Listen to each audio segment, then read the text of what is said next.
Hello everyone, welcome to my channel. So आज हम लोग सीखेंगे पैरेलल लाइंस, ट्रांसवर्सल लाइन और पैरेलल लाइंस पर जो भी एंगल्स फॉर्म होते हैं आज हम वो सीखेंगे। सो पैरेलल लाइंस क्या होती हैं? Parallel lines are the lines that do not intersect और don't meet each other at any point in a plane.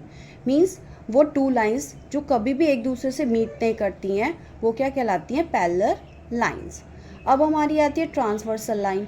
जब भी कोई हमारे पास दो पैरेलल लाइंस हैं और उसके ऊपर एक थर्ड लाइन आकर फॉल करती है या फिर थर्ड लाइन उसको कट करती है तो वो हमारी क्या कहलाती है? Transversal line. तो जब पैरेलल लाइंस के ऊपर ट्रांसवर्सल लाइन आके कट करती है उसको तो बहुत सारे एंगल्स बनते हैं।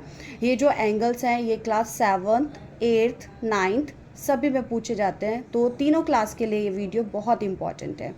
सो हमारा यहाँ पर एक हमारी जो लाइन है जो बी ए है और एक बी है, फिर उस पर एक थर्ड लाइन आई जिसका नाम हमने क्या दिया? एल।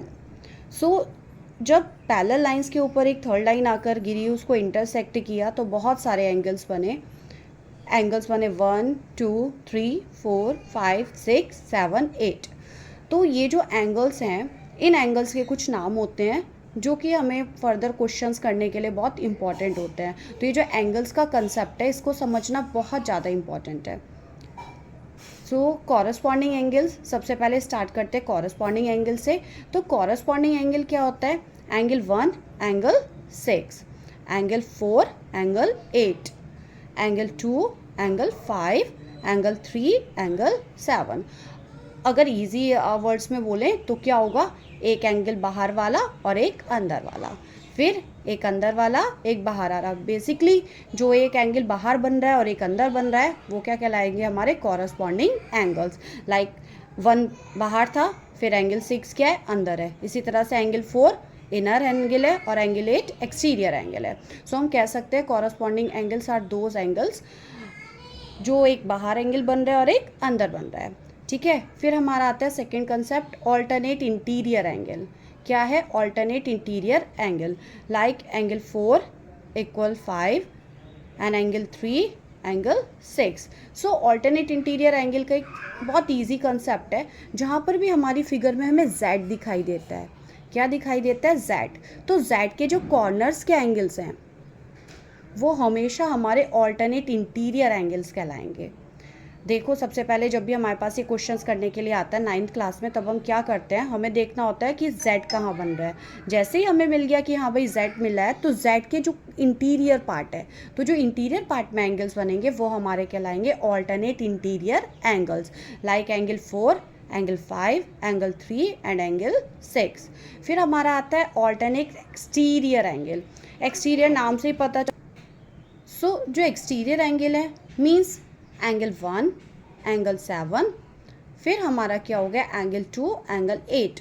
अब जहाँ पर भी हमारा Z बना था उसके जो एक्सटीरियर में एंगल बन रहे हैं वो हमारे क्या कहलाएंगे? Alternate exterior angle.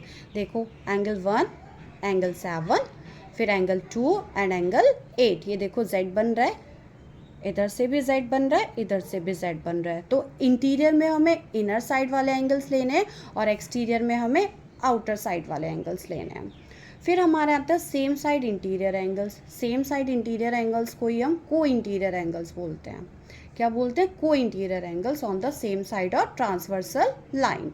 So angle 3 and angle 5 angle 4 and angle 6, इनको हम क्या बोलते हैं? को इंटीरियर एंगल्स या फिर same side interior angles on the transversal line. अब आता है हमारा vertical opposite angle. Vertical opposite angle को पहचानने का सबसे इजी मेथड है जहाँ पर भी हमें एक्स दिखाई देता है।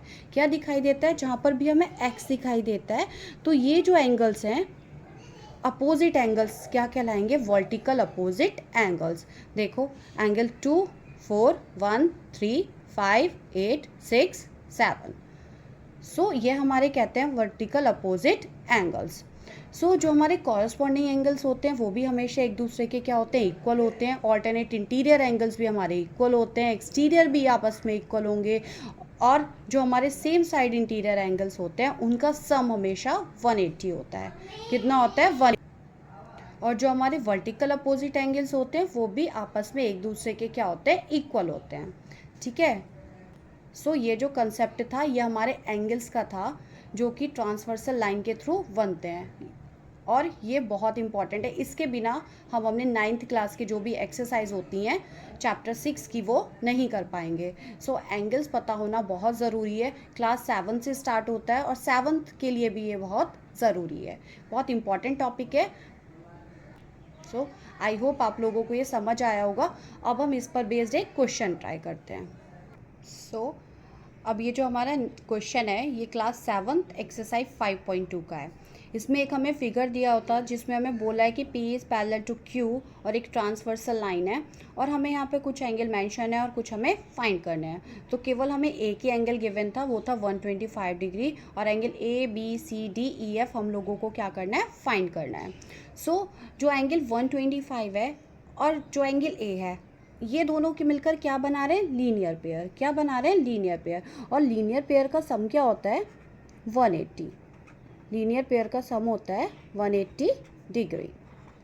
और हमें यहाँ पर इसकी प्रॉपर्टी भी मेंशन करनी पड़ेगी, तब हम इसकी प्रॉपर्टी लिखेंगे लीनियर पेयर। ठीक है। So 125 plus angle E equal to 180, that is linear pair. यहाँ से हम एंगल E फाइंड करेंगे। एंगल E इक्वल टू 180, जब 125 को उधर लेके जाएंगे, ट्रांसपोज करेंगे तो वो नेगेटिव हो जाएगा, और इसकी वैल्यू आ जाएगी जब हम माइनस करेंगे 55 degree. So angle E is equal to 55 degree. Now next angle, अब हमारे पास E आ चुका है, तब हम F इजीली फाइंड कर सकते हैं। So angle E is equal to angle F। अब यहाँ पर कौन सी प्रॉपर्टी लगी है, देखो यहाँ पर क्रॉस x बन रहा है, जहाँ पर भी x बनता है वहाँ पर कौन सा एंगल होता है, vertical opposite angle. So angle E is equal to angle F, that is 55 degree, and property is vertical opposite angles. यहाँ से अभी हमारे दो एंगल्स तो आ गए हैं। अब इन दो एंगल्स की हेल्प से हमारे ये जो 4 एंगल्स बचे हैं ABCD, हम इसको ईजिली फाइंड कर सकते हैं। अब angle F equal to angle A होगा। देखो यहाँ पर Z बन रहा है, और जहाँ पर Z बनता है उसके कॉर्नर्स के जो एंगल्स होते हैं वो क्या कहलाते हैं, alternate interior angles. So angle F is equal to angle A। Angle F is equal to angle A, that is 55 degree, and mention the property visit alternate interior angle।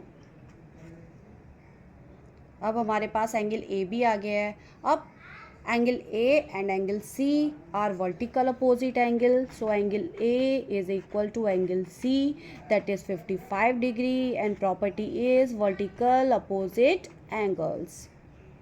अभी हमारे कौन से एंगल्स बचे हैं, B बचा है और D बचा है। सो B और D फाइंड करने के लिए अब हम क्या रूल अपनाएंगे, कौन सा एंगल देखेंगे B एंड D के लिए। So angle A and angle B, angle A and B मिलकर क्या बना रहे हैं, लीनियर पेयर, और लीनियर पेयर का सम कितना होता है, 180। सो हम लिखेंगे angle A plus angle B equal to 180 degree. Angle A कितना है हमारे पास, 55 डिग्री। सो यहाँ से हम एंगल B फाइंड कर लेंगे। फिर से जब हम इसको फाइंड करेंगे 55 ट्रांसपोज होकर इधर आ जाएगा 180 के पास, और माइनस कर देंगे क्योंकि इधर पॉजिटिव था, इधर आने के बाद क्या हो जाएगा, नेगेटिव। सो आंसर क्या आएगा, 125 डिग्री, एंड प्रॉपर्टी क्या लिखेंगे, लीनियर पेयर। ठीक है। अब हमारे पास एंगल B भी आ गया। सो जो एंगल B होगा वही हमारा एंगल D होगा।